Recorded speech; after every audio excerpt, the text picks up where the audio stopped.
Rafael Nadal, après un retour victorieux face à Cobolli, est éliminé dès son second match à Barcelone par l'Australien Alex de Minaur.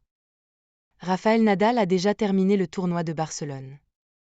Il a perdu dès les 16e de finale du tournoi catalan, qu'il a remporté à 12 reprises par le passé, l'homme aux 22 tournois du Grand Chelem.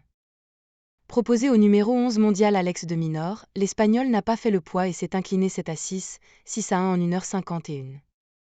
Vainqueur de Flavio Cobolli mardi pour son premier match sur le circuit ATP depuis sa défaite à Brisbane contre Jordan Thompson durant la première semaine de l'année, l'ancien numéro 1 mondial n'a pas pu tenir le rythme face à l'Australien, qu'il n'avait encore jamais affronté sur terre battue. Briqué d'entrée de match, Rafael Nadal est parvenu à égaliser à 3-3. Mais à 5-5, il a encaissé un jeu blanc et permis à l'Australien d'empocher la première manche. Dans la deuxième, l'Espagnol a sauvé une balle de break d'entrée, mais il a ensuite perdu ses 3 jeux de service, à 1-1, 3-1 et 5-1, et est donc éliminé. Apparemment pas touché physiquement, le roi de la terre battue n'a actuellement pas le niveau pour affronter un joueur aussi bien classé que de Minaur. À voir s'il peut s'améliorer dans les prochaines semaines. Nadal, qui va remonter au 511e rang mondial lundi, va désormais jouer les Masters 1000 de Madrid et Rome grâce à son classement protégé avant de se rendre à Roland-Garros. Et à l'image de la standing ovation qu'il a reçue de la part du public catalan à sa sortie du court, les publics madrilènes, romains et parisiens vont sans doute devoir se préparer à le voir pour la dernière fois. Van Hache 3e abandon français.